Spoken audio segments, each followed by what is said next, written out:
What's up, y'all? Welcome to the Young Legends podcast, where we teach you the cheat codes to the game of life. I'm your host, Caption, aka Caption Red, and I hope you're doing wonderful wherever you are.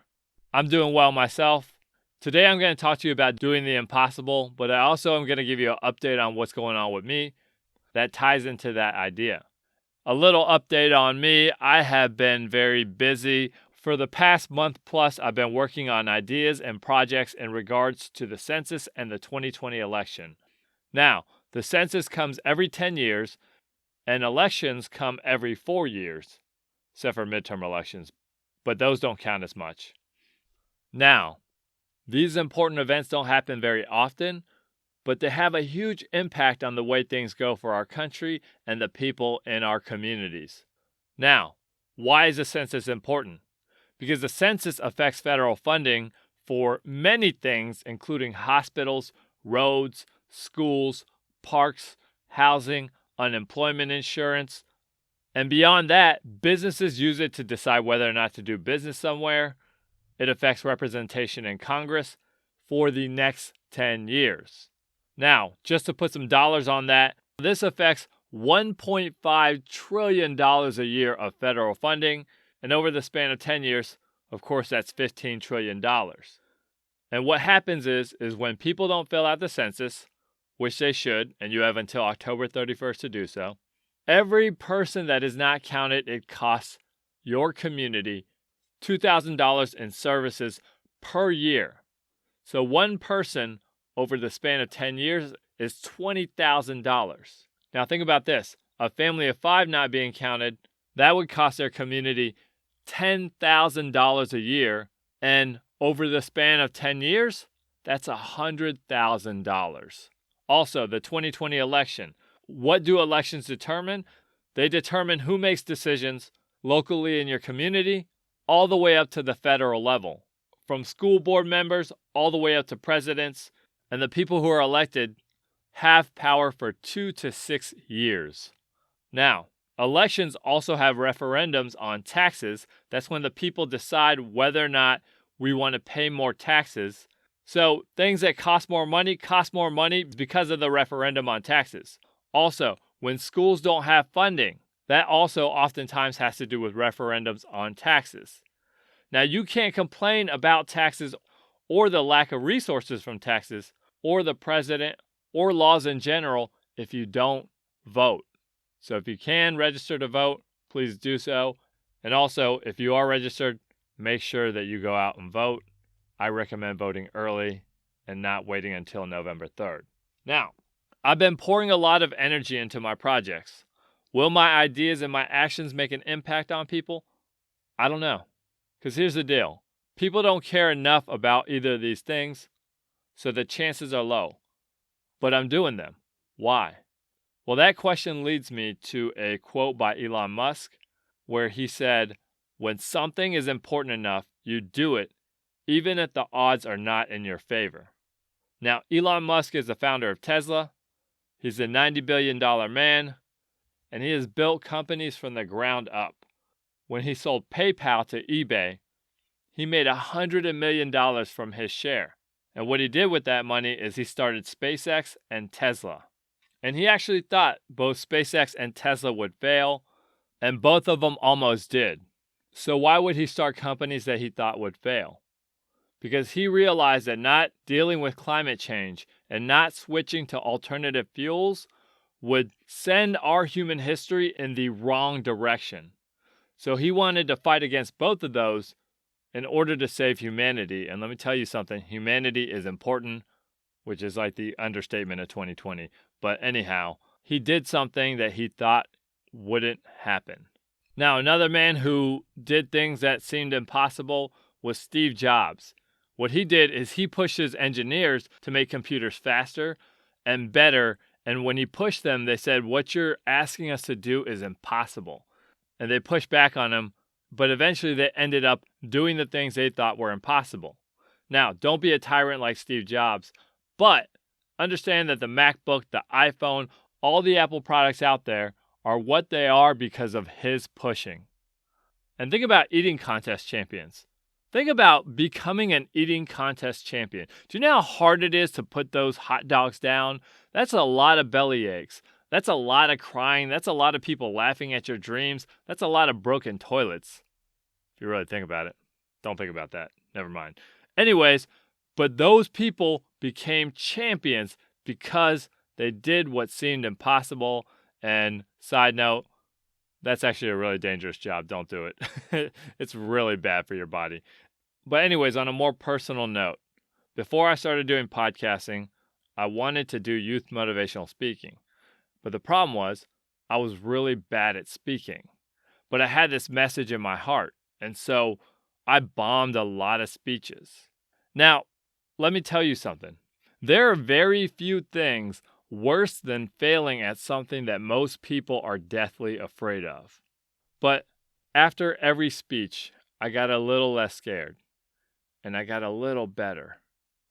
And over, I just started sucking less. Over and over, I gave speeches. I got a little better.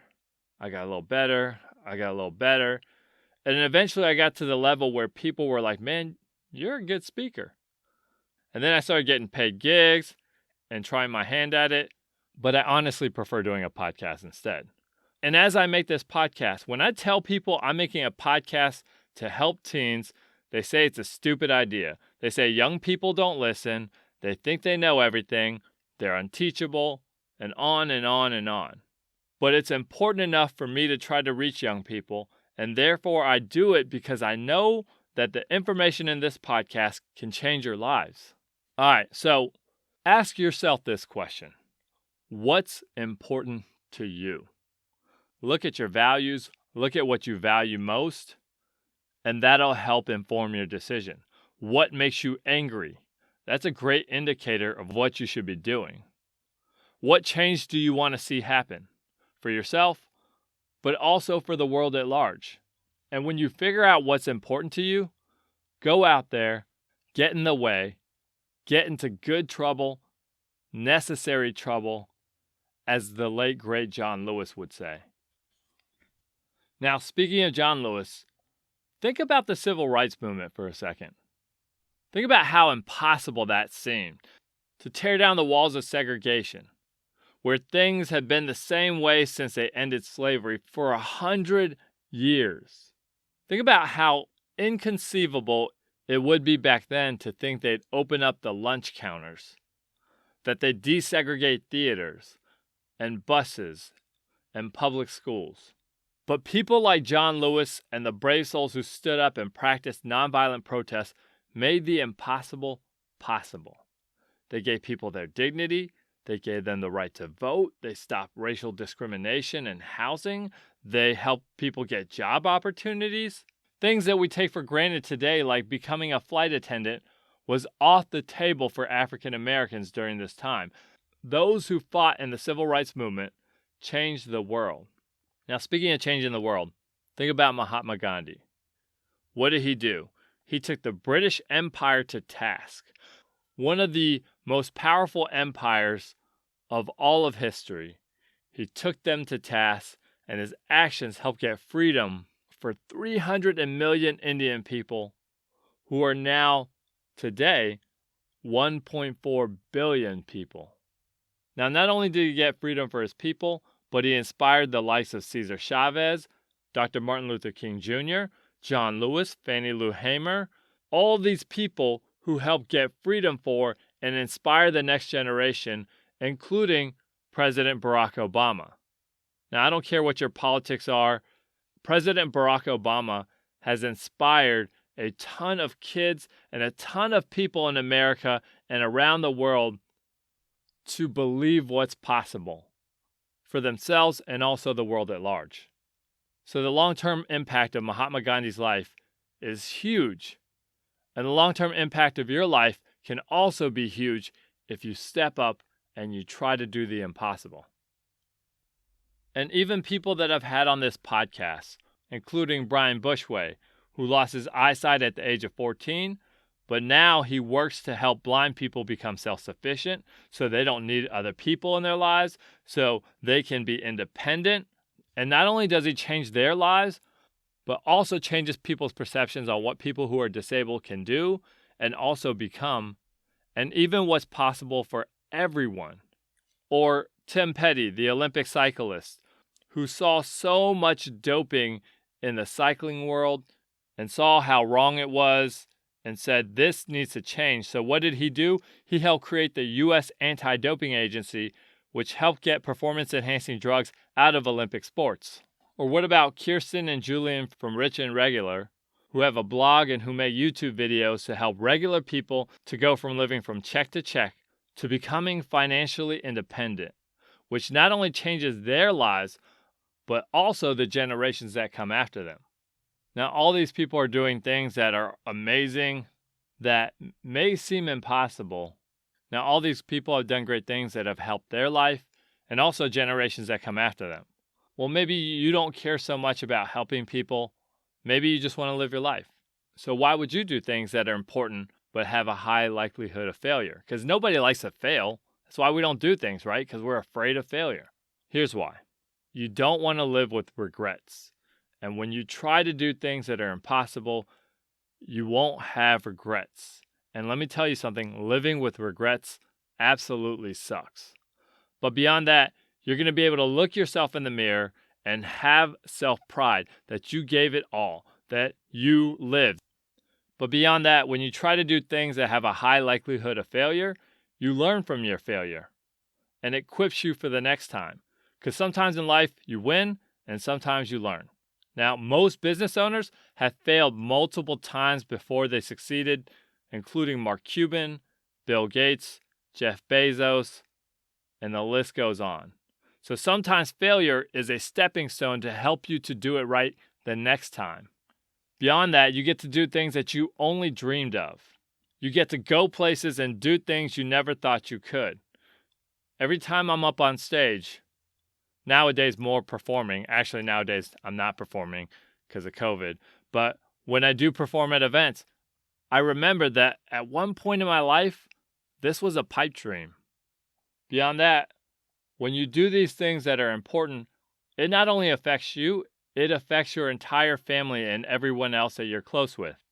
I remember listening to this college professor speak, a man that graduated with multiple degrees, including his PhD. And when he was in high school, his high school counselor told him, people like you don't go to college. But he didn't listen to the naysayer, and he went on and got his degree and more degrees. And all of his sisters saw him graduate and get an education, and they followed suit. See, he was the first in his family to go to college, but definitely not the last. So your actions not only affect you, but they affect the people that you love most. I have a friend actually who grew up in poverty on the south side of Chicago. He went to 12 different schools from elementary to high school graduation, but he wanted to be successful. And so he did many things, which includes doing well in real estate. And he was able to hand a set of keys to his mother for a brand new house. And this woman had been a renter her entire life, never owned anything. But in doing the things that were important, with the odds stacked against him, he was able to make her dreams come true. Also, when you do the things that are important, that you have a low likelihood of success, you become the very best version of yourself. It makes you think creatively, it challenges you to level up, and you might take some losses, but guess what? Losses make you tough. And toughness is what's necessary to make people great. So let me ask you a question. What is your impossible task? Maybe it's graduating high school. I knew a young man who had an IQ of 75. And just to put that into context, an IQ of 100 is average. An IQ of 70 is when you're considered intellectually disabled. But he eventually graduated high school because he kept trying and because it was important enough to him. What is your impossible task? Maybe it's going off to college. Maybe you're obese and you need to lose weight to be healthy. And by the way, if you try that, make sure you do it in a healthy way. Maybe you have an addiction that you have to beat. Maybe you want to get good at sculpting or coding or developing your people skills. Maybe you're painfully shy. Maybe you want to do public speaking one day. What is that thing that's important enough to you where the odds are not stacked in your favor, but something inside you tells you that you must do it. Maybe it's a problem that affects people beyond just you. Maybe you want to eradicate hunger, or fight homelessness, or depression, or suicide, or do something that has a lot of meaning to it. I don't know the answer to that question. That's a question you have to ask yourself, but I challenge you to ask yourself that question and to start stepping in the direction of that important thing to make your life better, to make the lives of those you love better, and improve the world at large. All right, so that's all I got for this time. I hope you're doing well wherever you are, mentally and physically. And until next time, peace.